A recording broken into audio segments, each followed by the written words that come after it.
If you were editor-in-chief of a self-described newsroom and you found out one of your employees was president of a club back when its ties to a white nationalist group got exposed, and that reporter is pretty much exclusively reporting on immigration from India these days while tweeting stuff like this, you'd probably want to know, right? But I keep trying to ask the head honchos at True North Center about this article, and for some reason, despite multiple requests for comment, no one has answered me. So let me lay it out for you, and you can decide what this context tells you about Harrison Faulkner and his immigration coverage for True North, a so-called media outlet that Poilievre and other conservatives are very comfortable speaking to. See, back in 2021, Harrison Faulkner was president of the Ryerson Conservatives Club, right as the Canadian Anti-Hate Network exposed that this club had, quote, significant ties to the, quote, white supremacist group Canada First. That's a group led by Canada's knockoff Nick Fuentes, this dude, Tyler Russell. I see the Taliban banning women from university as a step in the right in the right direction. The silver lining there is that it could really push Trump to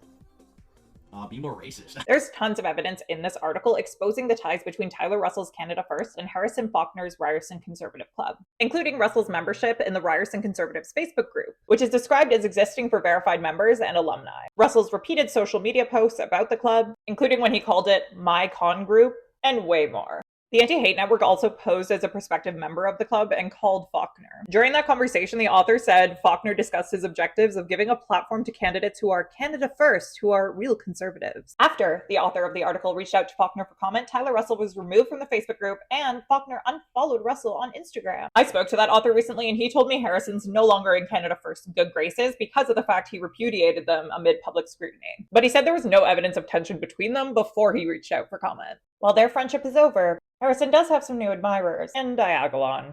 Anyways, the author told me that for Harrison to join True North in the first place, but also to be the face of their immigration coverage, definitely raises some questions. For him, this is the biggest question. Quote, knowing his affinities with Canada First rhetoric and their tactics at the time, especially regarding the necessity of infiltrating mainstream right-wing organizations and pushing them rightward, do we have any reason to believe he's given up on that idea? Well, neither Harrison nor his bosses would answer my questions, so what do you think of all this?